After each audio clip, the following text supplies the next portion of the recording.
To introduce this part of the program, I would like to introduce the General Consul for Canada, Ms. Susan Harper. Thank you for joining me in the Essen area. Susan, you're more than welcome here. Thank you.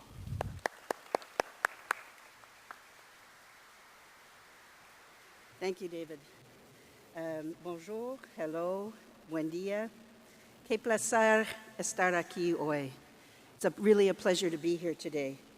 And I'd like to thank Governor Rosselló, Mr. Omar Marrero, Secretary of State Rivera Marin, Secretary Laboy for the warm welcome that I've already had here today.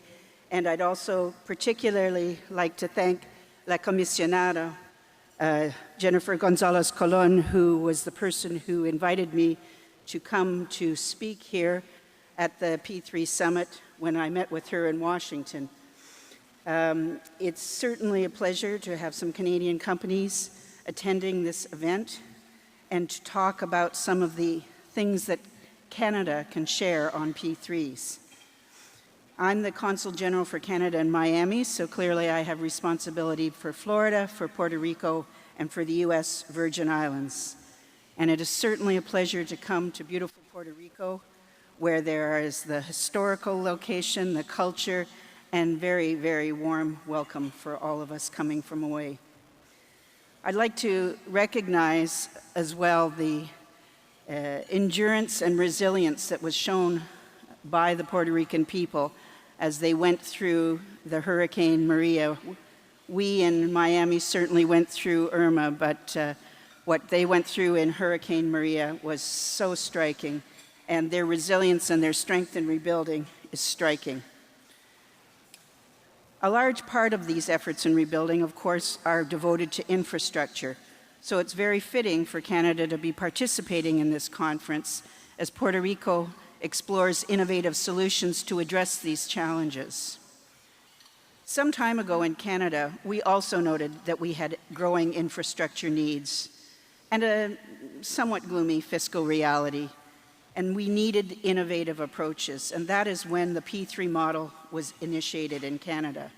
We now have more than 25 years of P3 history with 276 projects across the country and across a wide range of sectors. We have a strong track record of success in P3 projects. They come in on budget, on time, and with excellent value for money. We're very proud of the fact that the Canadian model is widely recognized as one of the world's best, and that Canadian firms are exporting their expertise abroad. For example, last year, the Public Sector Pension Investment Board, one of Canada's largest pension investment managers, acquired 40% interest in Aerostar Airport Holdings, LLC.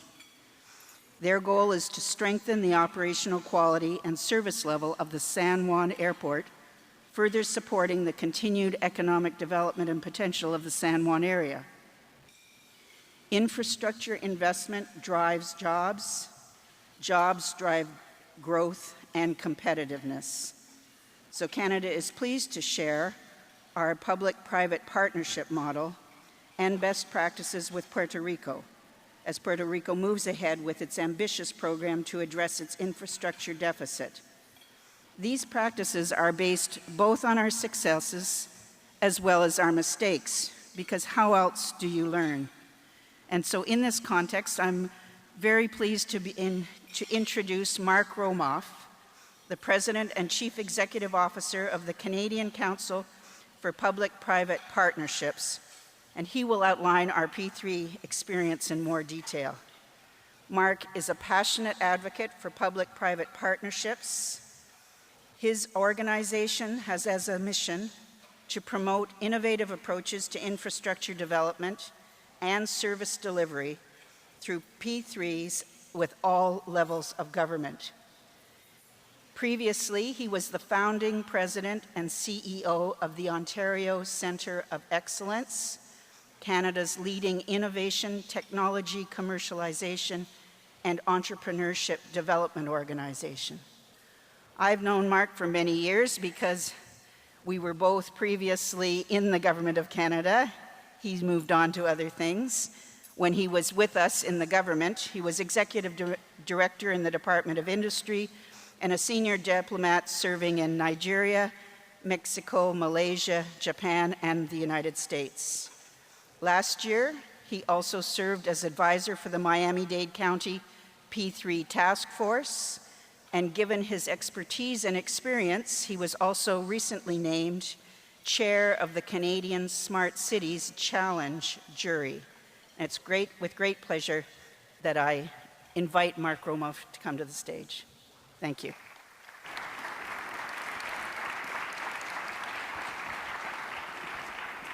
Hola. You did a great job. Muchas gracias. Mi bio es muy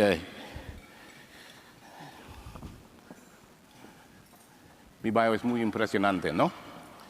I wrote it myself. Anyway, it's good to have you all here, and thank you very much. I'm particularly thankful that Governor Rosario and Oma Marrera invited me to talk with you today a little bit about the Canadian experience on PPPs. It's an honor for me to be here, quite frankly. What I thought I would do is focus a little bit upon PPPs in general, P3s as we call them in Canada, and also a little bit about the Canadian experience.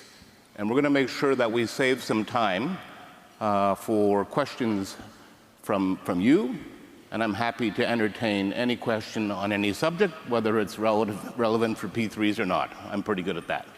So, first of all, I know that we've been talking over the course of this morning with the challenges being confronted here in Puerto Rico, for very good reasons. The reality is that every country is confronted today with serious infrastructure challenges. Canada falls in that category too, but it is truly an international challenge. And in fact, most recently, the Global Infrastructure Hub, which you may be familiar with, is an organization that was created by the G20 group. They undertook a very comprehensive assessment of the global challenge confronting countries around infrastructure. And as you can see here, they estimate that number at around $94 trillion, of which, even if everybody were to contribute in every way they could, there would still be a shortfall of over $15 trillion. So the number is huge. But the reality is that you have to invest in infrastructure because it has such an economic impact on countries. Oops, sorry. We know in Canada, and I'm sure it's true most places around the world, that investing in infrastructure is critical because it creates jobs, it drives productivity, it really stimulates the economy, and particularly in Canada, it really drives our global competitiveness. And this is critically important to our country, as is, I know, to the United States and many other countries around the world. The reality, though, is that on the one hand, we have this infrastructure deficit, while at the same time we're all confronting a huge fiscal reality, yet citizens, for some reason, want infrastructure built faster, cheaper, and better. And in order for us to respond to those kinds of pressures, we need to begin thinking in non-traditional ways. And in the Canadian context, that's really what's been the stimulus behind adopting a P3 approach to the way in which we procure our infrastructure. And we've had a particularly successful track record, and I'll walk you through a little bit of that in just a couple of moments. I know that everyone here is familiar with PPPs or P3s, so I won't spend a lot of time on this. But what I will say is that for a country that has such a large portfolio of projects, it's remarkable how it is still the case that many jurisdictions around the country don't understand what public-private partnerships are. So I'm going to give you a very quick little tutorial. So first and foremost, it really is all about governments engaging the private sector in collaborative partnerships in order to get stuff built. It's pretty simple. And the things we're trying to get built are roads, highways, hospitals, schools, all those kinds of things. But the unique arrangement that a P3 brings to the agenda is that governments engage not with companies in one-offs, but rather engage in consortia in order to have them take on responsibility and the risks associated with a variety of the elements of the puzzle, which is around thinking through the design, the construction, some of the financing, the operations of an asset, and then maintenance over the long term. And it's some combination of these factors in an integrated fashion, which is at the heart of public-private partnerships and which is why they've been so successful.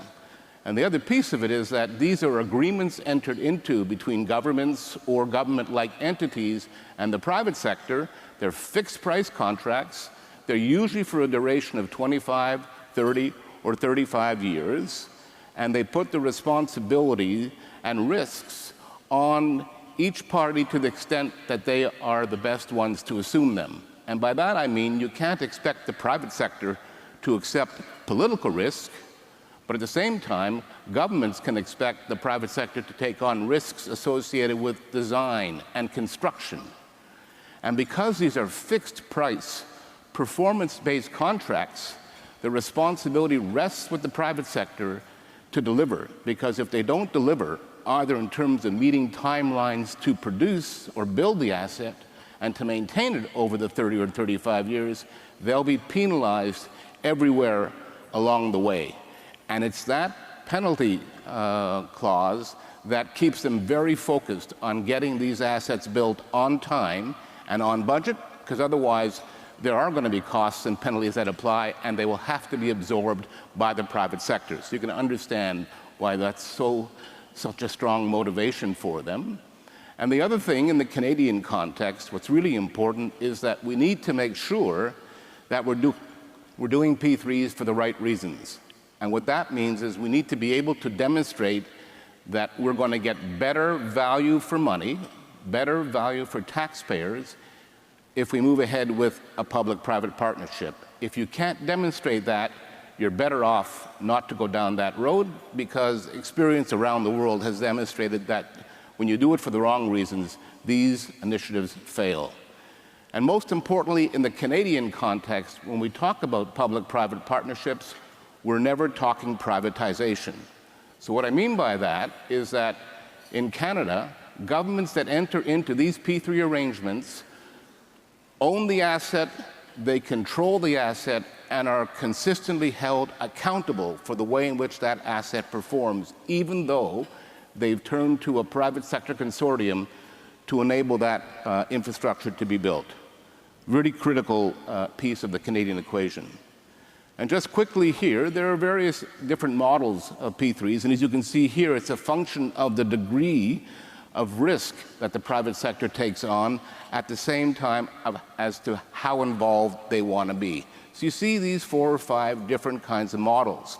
But you'll also recall from the conversation over the course of this morning, we're often talking about, to use the acronym, DBFOMs or DBFMs. So in fact, the real sweet spots on this series of models that you see here are agreements that are entered into where we're looking at the private sector to design it, build it, arrange for some of the financing, and maintain it, or in the case just above that, when they operate it. So for any of you who ever have been to Vancouver and have taken that little transit system from the airport in Vancouver to downtown Vancouver, that's a classic, very best example of a Canadian P3 where the private sector designed it, built it, financed it, are maintaining it, and are operating it. And they're doing it for 25, 30 years, and they saved the government $90 million. So it's a great example, and I'll come back to a few others a little bit later on. So if you structure the deal right, you're going to end up with some very significant benefits. And this resonates very strongly, as you can appreciate, with politicians across Canada, and my guess is it would here too. We talked about the importance of value for money. So first and foremost, if you do it for the right reasons and on the right projects, you will get very good value for taxpayers. I talked about the risk sharing. That's what makes sure that everybody has skin in the game. They're very focused on getting these projects delivered. And because these are fixed price contracts with penalties to ensure that the asset is built and delivered and available on time. You've got schedule certainty and you've got cost certainty. And if you build that little M piece into it, the maintenance element of the equation, and you insert it into that contract, you're going to be ensuring that projects are well kept over the period of time. And I can't speak for other countries, but in the Canadian context, governments are not very good at maintaining assets. So by introducing a different approach to how you're getting your facilities built, this is a real asset because it does get maintained over the course of the contract period. And finally, because it's such a cost or such a competitive process in Canada, it drives down the cost of these projects, but also puts the onus on the private sector to develop much more innovative approaches, both in terms of the design and how they see this particular asset being built and maintained over the years. So these are very strong benefits in the Canadian context for this approach. A couple of things that are really important to remember here, because for those who criticize P3s, and we have many in Canada, they tend to focus on a few things that are just not true. So first and foremost, remember, for all the talk about P3s, they're good, they're bad, they're too expensive, they're all this, it's simply a method of procurement. And you either do it in the traditional way, or you do it using a P3. But it's nothing more than procurement. So don't allow the critics to take you down the road of all their other fantasies around this issue. And as I mentioned earlier, in the Canadian context, it's never privatization. There's a little confusion in the United States because often that word is used when they actually don't mean privatization, but the reality is we're adamant in Canada. Again, those who criticize it will always say the government shouldn't do P3s because they're selling their stuff to the private sector. It's just not true. And finally, while we're an organization that's obviously a strong proponent of P3s, the reality is this approach is not a panacea. So again, when done for the right reasons and on the right kinds of projects, it's gotten terrific results in Canada. But if you go down the road for the wrong reason, I promise you it'll be a bumpy road at best. So let's talk a little bit about the Canadian market. We've been around in this business for a while. A lot of Canadians think that P3s is something new, but the reality is we've been in this business now for over 25 years. We now have 276 projects right across the country. And for those projects that have at this point reached financial close, and by that I mean they're either in operation or under construction, the value of those projects is about $127 billion. In Canadian terms, that's a significant piece of the action. And it's been one that's continued to be used because of the benefits I talked about a few minutes ago. And they're right across the country. It's interesting because these projects really took hold in British Columbia, and they began there because the Premier of the day, equivalent to your governor, the Premier of the day in British Columbia needed to get a few things built for the Winter Olympics. And he was trying to figure out a way that would ensure that he would get these things built on time and on budget. So that Canada line I referred to a bit earlier, that transit system between the airport and downtown, was done as a P3, and it ended up saving the government $90 million and came in 6 months ahead of schedule. So it's got a little bit of a track record there, which then took hold in Ontario. And as you can see here, to the extent you know the Canadian geography, you can see that more than half of the projects, 152 of the 267 projects, are taking place in Ontario. They have been huge adopters and have developed a model which has become a world standard these days, and I'll want to talk a bit more about that in a few minutes. So geographic dispersity in terms of adopting the approach, and also across a wide variety of sectors. So as is often the case, transportation is the sector of highest dollar value in Canada, because for us transit projects are huge. But if you look at this list, the reality is it's the health sector. These are hospitals and long-term healthcare facilities that are cheaper to bring to market. Well, we have a large number of them, 97 of them. And as you know, our hospitals are all public in Canada, so there's no privatization on that front, so it lends itself to this model, and it's been very effective. But as you can see, a whole bunch of other sectors, energy, the justice sector, that means penitentiaries, prisons, courthouses. And that's why I take a little bit of a debate with the guys on an earlier panel who talked about availability. I'm not so sure about that model. Well, I'm not sure yet how you can make a penitentiary a revenue-based project unless you're going to charge the prisoners for the luxury of, in fact, being incarcerated for the time that they're there.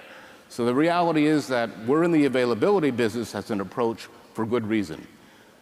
And you'll see some of the other things that we've been involved in: water, wastewater, recreation, and we're using the model for government services as well. So it's not just about bricks and mortar, it's also for the delivery of services. One quick example, in Ontario, when you go to get your license, or you take your kids to get their driver examination and their license, these days, the sign says Ontario, but it's being delivered by Plenary and Serco. So it truly is a public-private partnership where the private sector is delivering a government services. They're doing it better, much more innovative, and much more effective in terms of the time it takes from the day you walk in to the day you get your license. So think about the fact that you can use this model in a variety of different ways, and we've done it, and successfully, in Canada. It's interesting. Technicians in the back, I'll talk for a few minutes, and then maybe you can complete this. Not a problem. So I was thinking today about, new governments in Ontario, what'll that mean for public-private partnerships? I don't have actually a good answer for that yet. Is anybody working in the back to fix that? That's good. Thank you very much. So if you have any questions at this point, I'm happy to take those. If you don't, I'm happy to continue on. Yes, sir.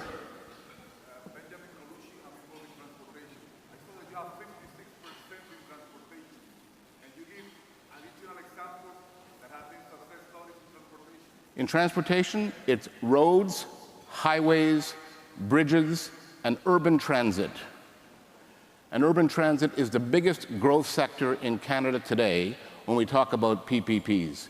And historically, these projects have never been revenue-based projects. Again, in the United States, these are projects that have a user fee attached to it, but in Canada, the government has always assumed that cost because they wanted to take that risk off the table and get the private sector to focus. Well, the whole presentation is going to be seen before I even speak to it. We're doing well. I'd go back the other way. Keep going. Stop. Perfect. All right. So where I left off was, good question, Benjamin. Thank you very much. What's interesting is that in the Canadian context, these projects have started from the provincial or state level. And it was a long time before the federal government itself got engaged in PPPs. So they were being led by the provinces. And today, what we're seeing is federal government, very active, huge projects, one which you may know of, which is the only one, I believe, that is binational. So this is the Gordie Howe Bridge that's being built to connect Ontario to the state of Michigan. And for those of you, I can't believe there's anybody here who wouldn't know who Gordie Howe is. A great Canadian hockey player, stolen by the Detroit Red Wings. So therefore, in honor of that relationship, which has decades of history to it, we've named that bridge the Gordie Howe, and it's underway now. So as you can see, lots of projects at the provincial level, growing interest at the local or city level, federal government increasingly involved, and while you only see one project for our Aboriginal communities, it probably will be, over time, the biggest growth sector in Canada because that community has huge infrastructure challenges, and the nature of the projects they want to bring to market lend themselves perfectly to the P3 model. So, of the 276 projects, at the moment, 184 are already operational, and as you can see, 44 under construction, 48 in procurement. But what's most important in our view is that there are 80 projects in the pipeline. And what's really important in this business, particularly if you're going to continue to attract the international market to bid your projects, is they have to see a longer-term pipeline because these are projects that are expensive to bid. You can't win every single one. So as you do bid them, and if you lose a couple, knowing that there are still 20, 30, 40, 50 more to come, you'll stay in the market. And that's been hugely impactful for keeping all of the very best players active in Canada. And then new sectors, I mentioned urban transit, the biggest growth sector in Canada.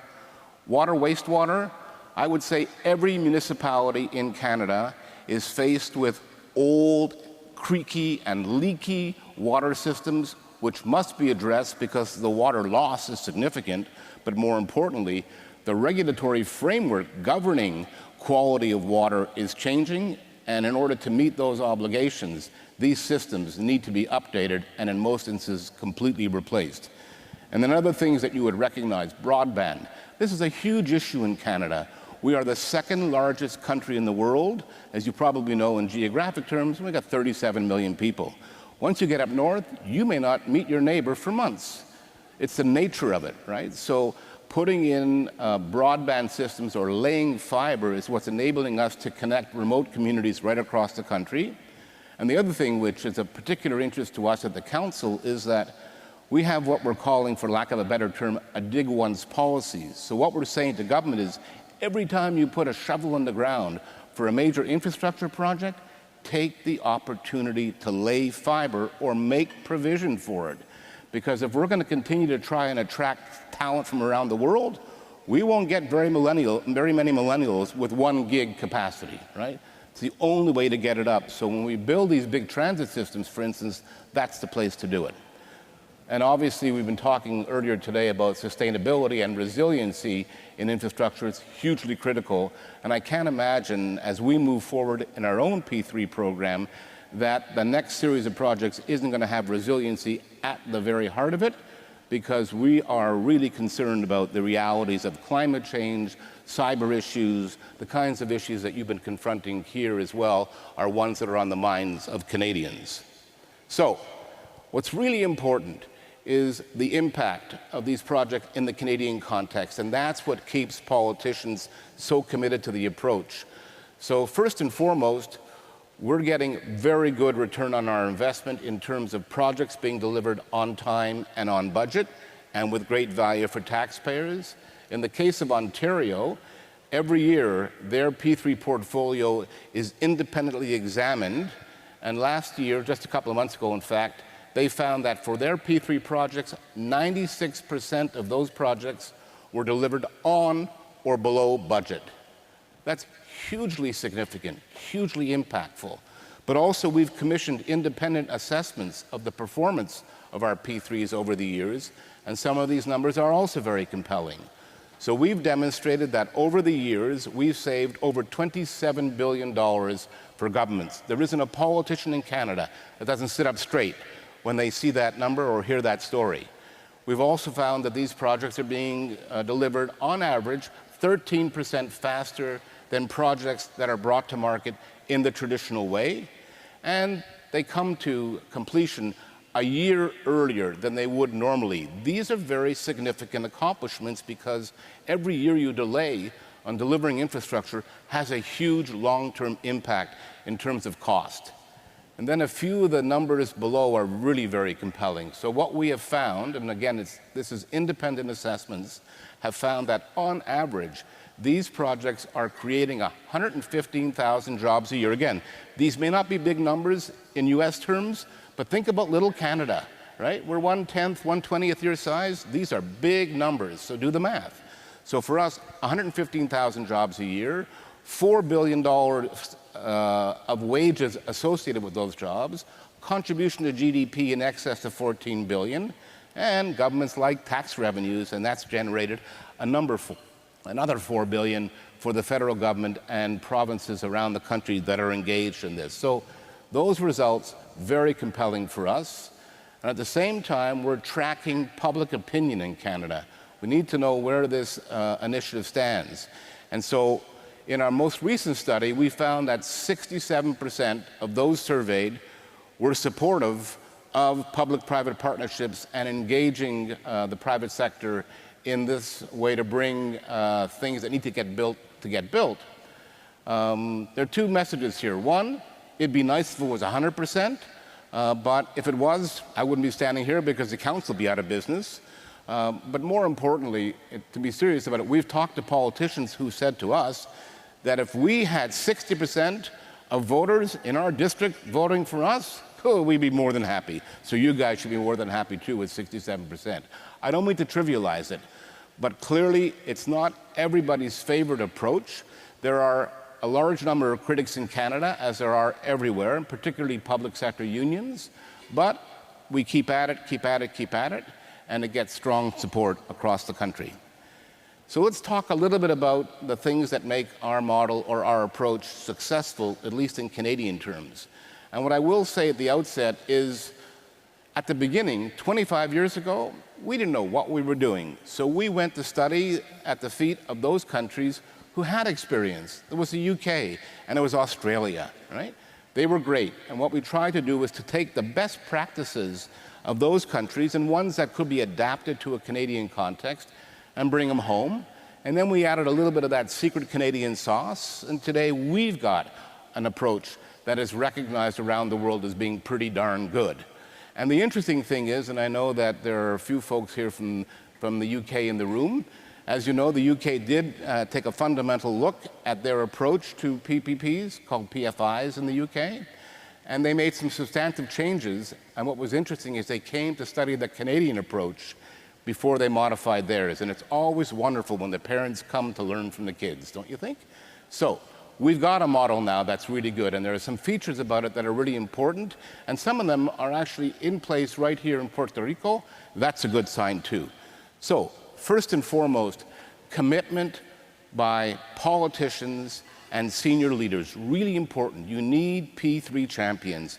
And hearing the governor a few minutes, this guy is right there. You have the very best champion in Puerto Rico at the top of the government. And with that kind of commitment, that message filters down pretty quickly and pretty easily to others who recognize, whether they are in favor or not, that that's where the government is going, and they better get on that train. The other thing that's really important, and it's something that will develop here over time, you heard a bit from Omar this morning, you need consistent deal flow. You need to have a big enough pipeline to keep the players interested in your market. And also, what we've done in Canada is create these provincial infrastructure agencies, a little bit like the PPP authority here in Puerto Rico, but in the Canadian context, these are organizations that are provincial entities. They report through the provincial structure, but their responsibility is to oversee all infrastructure procurement, both what goes to market in the traditional way and what goes to the market as P3s. And that's really good because they have this large portfolio which allows them to bring enormous experience to bear and also enables them to be much more efficient in what they do. So first and foremost, these organizations recruit people from both the private sector and folks from within the public sector. You need that kind of diversity of views around the table in order to get the very best approach to your projects. But the fact that there's so much volume, they really get better and better with every contract they sign. So these agencies, you can criticize some of their projects. They aren't perfect, but what really endears them to the business community, and I hope those that are here that know them would agree, is they're constantly seeking the input of the private sector in order to enable them to get better at what they do. It's really important. And because of volume, they're able to standardize processes and standardize documentation. So if a new hospital project is being brought to market in Ontario, for instance, the bidders will be very comfortable because they'll have seen exactly that same RFQ, RFP, and contract as they have 30, 40 other times. The name of the hospital will change, the area of priority, it might be pediatric one time, cardiovascular the next time, but the contract itself looks exactly alike. So that kind of predictability and reliability in the process is hugely attractive to the private sector. And then another comment, which is, I think, pretty unique to Canada, is we have this strong legal framework. And while many countries, and in the US every state, has a P3 law, there is no P3 law in Canada. So we're either lawless or we have a pretty simple system, which is contract law is what applies in Canada. So there's no worry about the legal framework because it's very strong and enables any jurisdiction that wants to go ahead with the P3 to go ahead and do it. But the responsibility continues to rest with them to make sure they do it well so that we can continue to use it as an approach. A couple of other factors I mentioned earlier, value for money, really at the heart of these projects. Don't go there if you can't demonstrate it. And again, performance-based, these are always performance-based contracts. And as governments, you want to be careful about being overly prescriptive. So if you want to get a road to go from A to B, say so, and step back and let the private sector tell you their innovative design to get it there in the most impactful way. And it's remarkable what that competitive process will generate in terms of different approaches to that. We talked about risk transfer and lifecycle maintenance. The next one is absolutely at the heart of the success of the Canadian use of P3s, and that is procurements are absolutely competitive. Much to the chagrin of Canadian companies, every P3 project that goes to market in Canada is open to the world for bidding.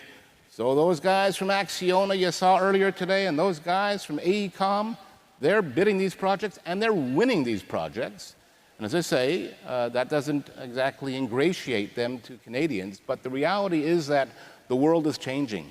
And there are very few P3 projects that come to market in Canada that can be delivered by any one company or any one country. So more and more, this is becoming a global business. So competition, really important. Efficiency, again, because of standardization of documentation, standardization of approaches, you get more efficiency built into the system. And third, and maybe most important for us, is all around transparency and fairness. For Canadian P3 projects, when governments are bringing these to market, when they get to the point where they've shortlisted the 3 contenders, they will hire a fairness advisor or a fairness monitor whose sole responsibility is to ensure that each of the 3 shortlisted bidders is treated in exactly the same way. Whether they're treated well or poorly, it'll be exactly the same. And the key there, the message that's being sent is that there's no way around the process. There's no backdoor entry to win this project. It's all out in the public domain. And the agencies also put on their websites the value for money calculations, details on each of the bidders that make up that went to RFQ and went to RFP. All that's redacted will obviously be commercially confidential information and for obvious reasons. But these are differentiators in the Canadian model, which again make it very attractive. Again, for those of you who are in the private sector, you know it. It's reliability, predictability, fairness, openness. These are really, really important features. And when I talk about deep financial markets, what I mean is that there is no shortage of private capital around the world. There is tons of money available. What's really critical are quality, well-structured, bankable projects. You bring a project like that to the market, whether it's here in Puerto Rico or in Kelowna, British Columbia, or someplace further afield, the market will respond, and you'll get a very good outcome as a result. So take heart in that, because I know you've got an ambitious agenda ahead. And finally, what we found in Canada is that because there's criticism, particularly from the public sector unions, we've ensured, or governments have ensured, that they've got labor transition practices in place which really make it work well. So by that I mean, in the case of Ontario, it's written into their contracts that, one, they must ensure that for unionized employees who are transitioning from the public sector to the private sector, that all the conditions associated with the collective bargaining agreement that was agreed to are respected. So as unionized employees move from a government environment to the private sector, they are not losing any ground. In fact, they're making up ground because they're getting opportunities with private companies. Usually that means enhanced training, opportunities around the world. It's very, very attractive. So think about that. We have a project, a wastewater treatment plant in Regina, Saskatchewan, where the winning bidder, when they created this new company to deliver that project, created a union local right inside their company. So that quickly diffused the criticism coming from public sector unions. The other thing, which is a little bit ironic in the Canadian context, is the pension funds of those same unions who are against P3s are investing in P3s and generating the revenue they need to meet the pension obligations of those very people. And more importantly, the private sector unions love it. So Labour's International, for instance, invests a huge amount of money in Canadian P3s. They are generating a return of over 15%, and that's pretty good in order to ensure they meet their obligations. So these are features of the Canadian approach which have proved to be really important and differentiators and really what motivates greater use of this approach. I mentioned earlier that no matter how difficult it is, and no matter what your fiscal situation is, you need to keep investing in infrastructure. In the Canadian context, despite the fact that we've had challenges, as you probably know, our current government has gone into deficit in order to finance infrastructure to try to get the kinds of economic results we talked about earlier. So in fact, the federal government has launched their Invest in Canada plan, $186 billion over the next 10 years in infrastructure. The government of Ontario itself has put $190 billion into infrastructure. So that's a very strong commitment because it's at the heart of driving economic recovery. And then, as you may be aware, the Government of Canada recently created something called the Canada Infrastructure Bank. It's not a bank, by the way. It's a financing facility. So they've allocated $35 billion to this bank to be used to partner with private capital in order to bring highly complex, risky, revenue-generating and only revenue-generating projects to market. And that facility is in place to enable a little bit of the offsetting of the risk and getting the private sector finance folks to partner together with government to get those kinds of projects delivered. So again, the key here is constantly thinking about new, innovative ways to continue to get stuff built because it's at the heart of the Canadian economy. This is cool because it just tells you that people love to invest in Canada. I promise you, if Puerto Rico focuses on this area and in the way that the governor and Omar Marrero have talked about today, you will be equally successful in attracting foreign investment. At the same time, because Canada has so many of these projects and so much experience that we've developed, we're very keenly interested in taking our expertise global, and that's why there is a long list of Canadian companies who are interested and watching very carefully what's currently happening in Puerto Rico. And I think that as your projects get a little more liftoff, you're going to see more Canadian companies buzzing around here, and I know it because they're all members of the Council. So it's a very encouraging opportunity ahead here in Puerto Rico. I'm going to finish with just a quick tour of a few projects in Canada. These are photographs just to impress you, I guess. First and foremost, a hospital just outside of Toronto called the Humber River Hospital. This is an interesting project because, as you can see, it's $1.7 billion, but the savings were almost $500 million. That really brings it home. But most importantly, this is the first lean, green, and fully digital hospital. And what's interesting is, in this case, your medication comes to your bedside by robot. That's pretty cool. But it is really, truly a next-generation project. Here's a safe drinking water project in St. John, New Brunswick. Very important, again, significant savings to government. It's the kind of project which clearly would resonate very well given the challenges being faced at the moment in Puerto Rico. This is the Ottawa Light Rail Transit System. I talked about that. So it's right in downtown Ottawa, which is Canada's capital, a very significant project. This is an interesting one. This is used for schools in Saskatchewan, similar to a project undertaken in Alberta. What's unique about this is they're called joint use because it's the Canadian public school and the Catholic schools that have come together and are on one joint site. These are two communities that don't often interface very effectively and sometimes are competitive. But in this particular case, they're coming onto the same real estate and they are sharing facilities. So they're sharing the gym, the library, other things. And it's generated huge savings for both communities in terms of how K1 to K12 programs are being delivered. This is the Mackenzie Valley. This is up in the north, Northwest Territories in Canada. Here we're laying 1,300 kilometers, you do the math to get whatever you use now in the US, 1,300 kilometers of fiber right up the Mackenzie Valley. Again, this is all about connecting those remote communities and getting digital technologies integrated in everything they do, not least of which, of course, delivery of health services, which, as you can appreciate, is challenging in a community that large. This is the Iqaluit Airport. So when you go to Nunavut, and I'm sure you'll all get there at some point in your career, this airport was built using, again, the P3 model. And what's important here is that the contract was written in a way in order to ensure that Indigenous communities were completely factored in, both in the construction, training, and development of their folks. So again, think in union terms about how you can integrate some of those issues into some of your projects, because it tends to really be a win-win.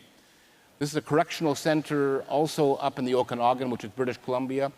This one's important because it is on Indigenous land. So it's a reserve, so it's a provincial project, but located on their land. So significant partnership entered into between a provincial government and our Indigenous communities.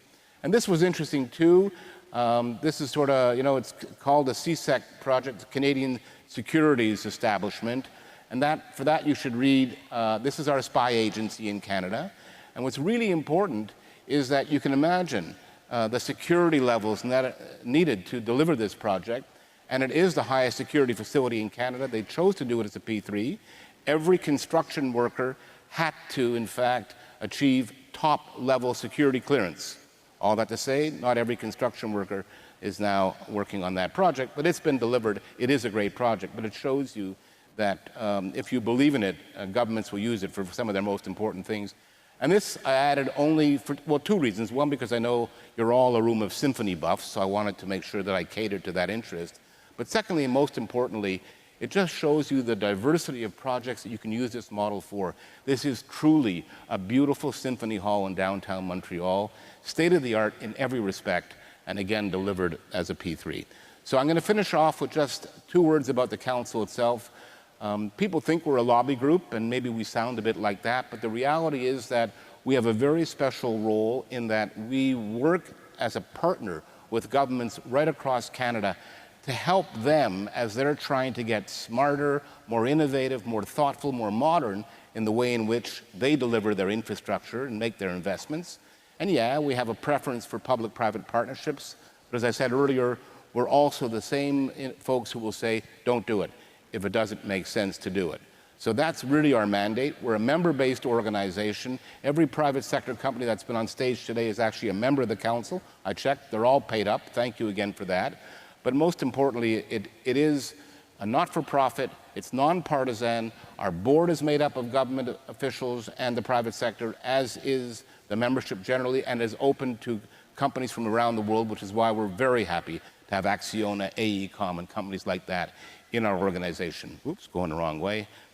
And we do what you would expect. We're trying to bring the two communities together because business and government don't often integrate well, so we do a lot of that stuff. But most importantly, we run what is not even arguably recognized globally as the very best conference on P3s in the world. Every November in Canada, November 5th and 6th this year. You'll want to be there, get away from some of the heat in Puerto Rico, but most importantly, you'll want to be there because if you're there on the 5th and 6th, you won't be at home for midterm elections. And my guess is everyone wants to get away from all of that for a couple of days. Anyway, it's in Montreal, November 5th and 6th, and I'm happy to take any questions and to be contacted by any of you at any given time, and you can reach me at these contact points. So thank you for listening, and I would welcome any and all questions.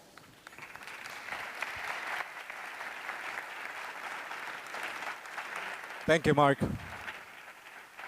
No time left for questions, right? We have plenty of questions, yes. All right. You cover a lot of ground, and I think that generated a a lot of questions that we have here. We have gathered these questions from the floor. You had questions for Mark. He reiterated that he was going to be very generous in terms of answering questions. So please write down your questions. We're going to proceed with the ones that we have here. But if you have more, this is the time where you should submit your question. We have another hour and a half. Let's make sure we use it. You about right? So let's start. I have 3 questions here, Mark. I'm gonna read them loud and see and then let you answer, obviously. So the first one is related to local governments and small scale P3s. And it says Puerto Rico has 78 local municipalities and jurisdictions, which sometimes lack critical mass for the commercial aspects of a P3, but have plenty of needs. What, in your view, what are the typical PPP projects that can be successfully delivered at the very local level? It's a very good question.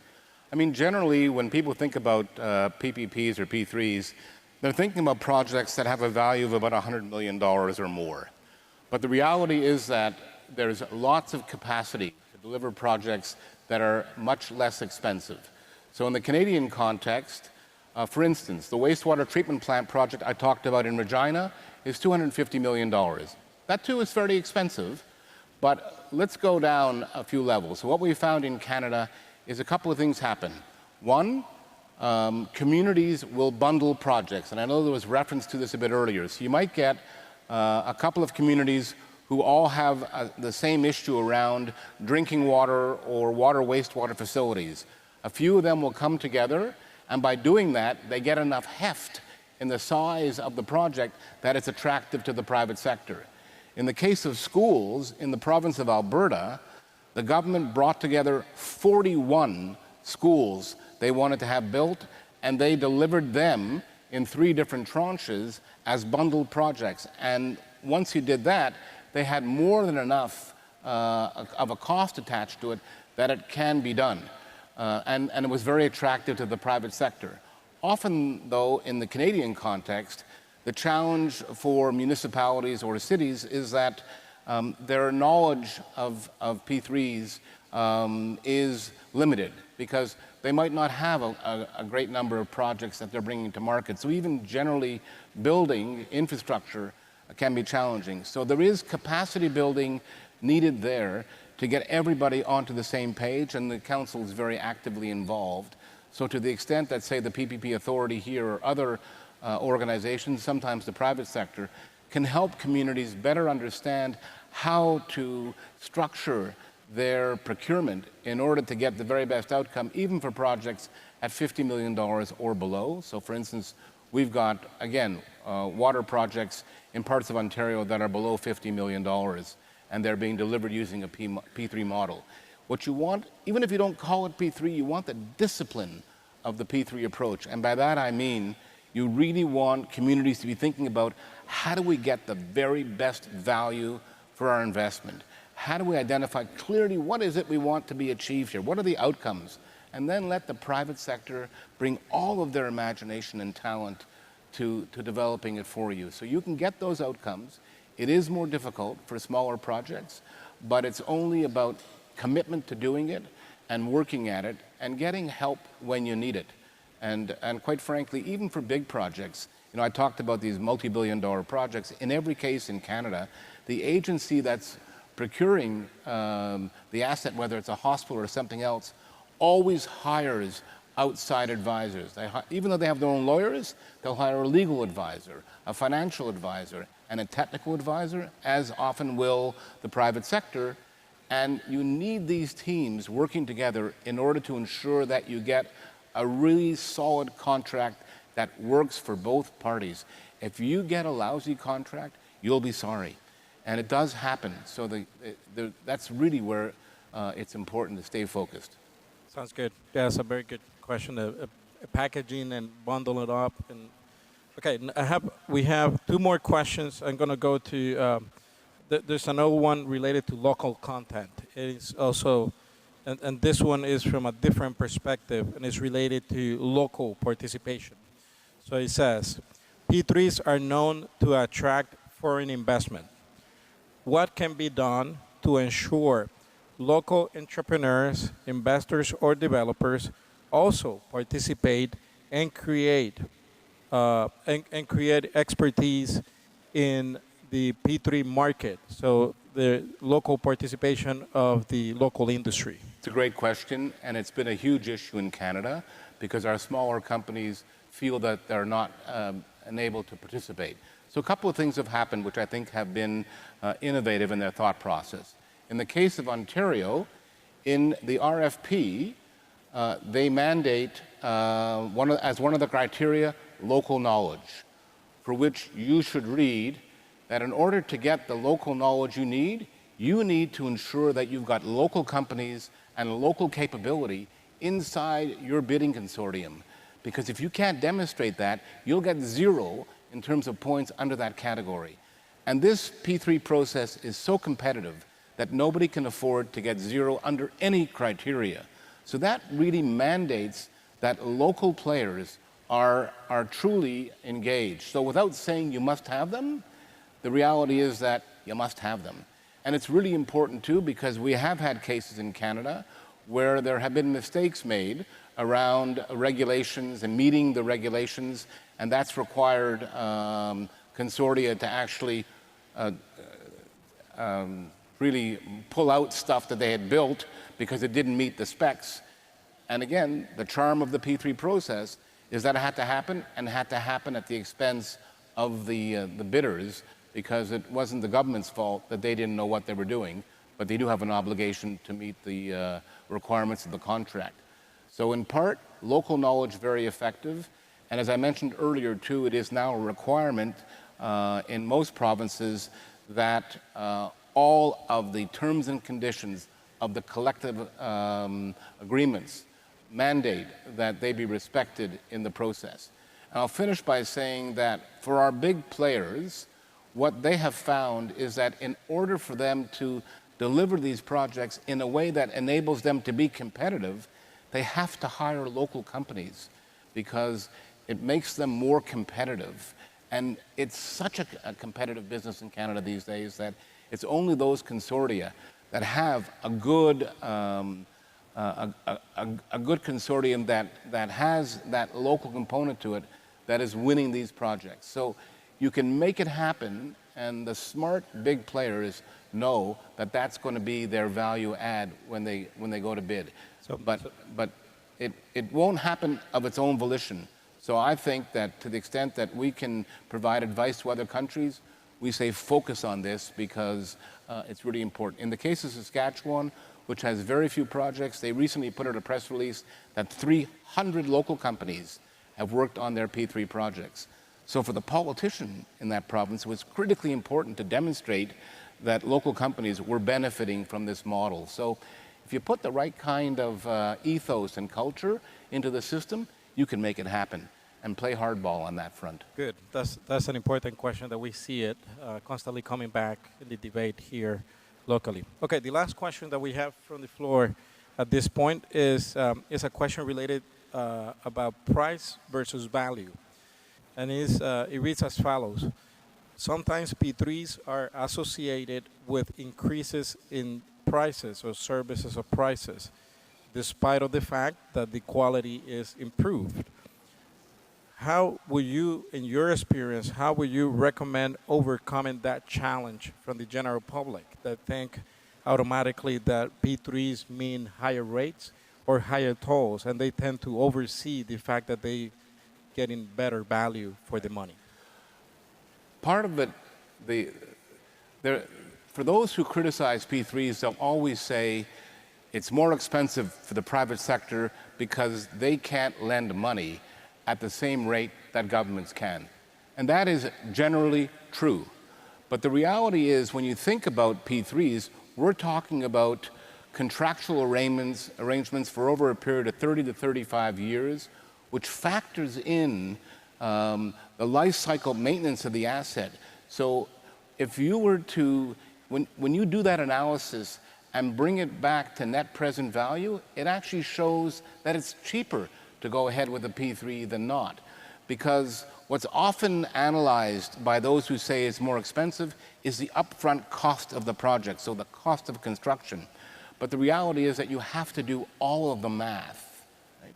It doesn't work in every instance, but the reality is when you think it through that way, or if you say, all right, I'll go ahead in the traditional way, but then factor in the cost of maintenance over that 20, 30-year period, providing they do it. And if they don't do it, there's a bigger cost attached to that, quite frankly. So the reality is it's the way in which you think through these projects to make sure you capture all of the value and the benefits of going down one route or another. And that's what the value for money assessment is all about. But what we've found in Canada is that when you go the P3 route and you do the math, you'll demonstrate that in fact the cost is no more and often much less, which is why you see these value for money assessments being done on these projects. All right, completely understand it. And we have many cases in Puerto Rico and other places where deferred maintenance has had incredible costs. So Mark, I think we are delighted to have you here. It's great to have you. So I'm going to ask for a round of applause for Mark. Thank you. Great presentation. Thank you. Yeah, go ahead. If I just finish by saying that I am around for the rest of today and all day tomorrow. I'm happy to talk with anyone who may have a question or wants to explore some of the comments I made a bit further. I'm happy to do that. And very honestly, I am available at this contact information. I'm hoping this deck will be made available to people.